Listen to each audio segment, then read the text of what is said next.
Bonsoir à tous et bienvenue dans Les Gardiens du quotidien, votre journal consacré à la sécurité, à la prévention et à la justice en France.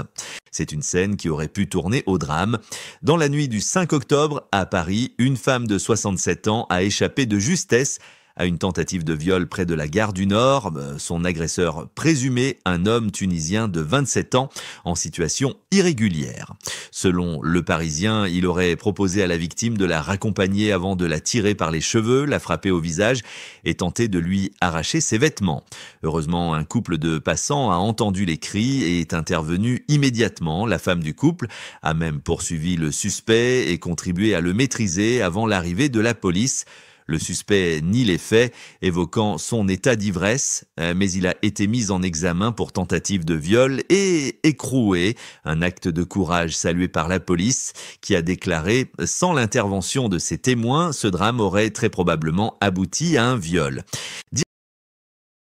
Direction le sud de la France, à Rousset, près d'Aix-en-Provence.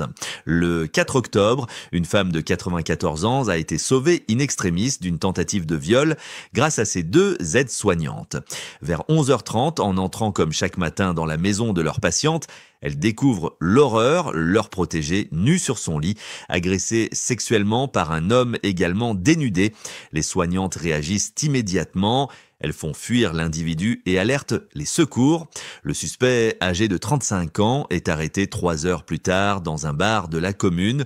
Connu pour divers délits, il n'avait encore jamais été poursuivi pour des faits à caractère sexuel. Il a été placé en détention provisoire en attendant son procès prévu en novembre. Selon les chiffres du ministère de l'Intérieur, plus de 570 femmes âgées de plus de 75 ans ont porté plainte pour violences sexuelles en 2024, un chiffre en hausse inquiétante. Changement de décor, mais pas de tension. À Maloney, en Seine-Maritime, un bureau de tabac a été la cible d'une attaque à la voiture bélier dans la nuit du 9 octobre. Vers 1h40 du matin, un véhicule fonce sur la façade du commerce La Civette. Deux individus cagoulés s'introduisent à l'intérieur, raflent du tabac et du CBD, puis prennent la fuite en direction de Montville. Les dégâts sont importants et les deux suspects sont toujours en fuite.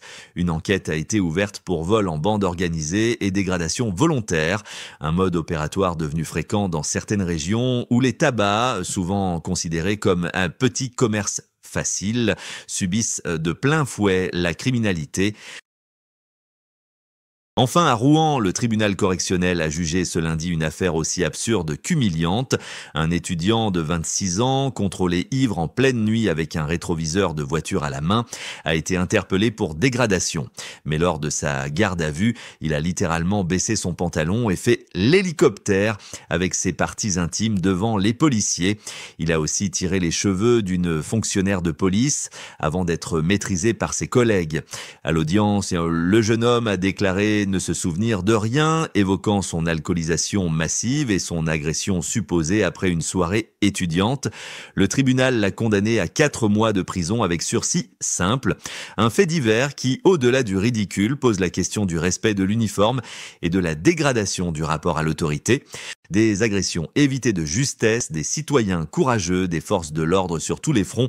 Ces faits divers rappellent que la sécurité n'est pas qu'une affaire de loi, mais aussi de solidarité, de vigilance et de courage collectif, rappelons-le.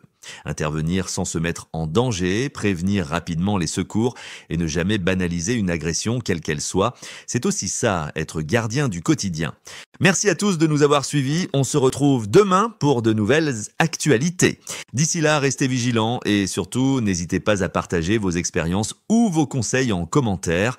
Votre témoignage peut aider d'autres personnes à éviter le pire. Abonnez-vous à la chaîne et rejoignez la communauté des gardiens du quotidien pour ne rien manquer des prochaines alertes, faits divers et conseils de sécurité. Parce que prévenir, c'est déjà agir.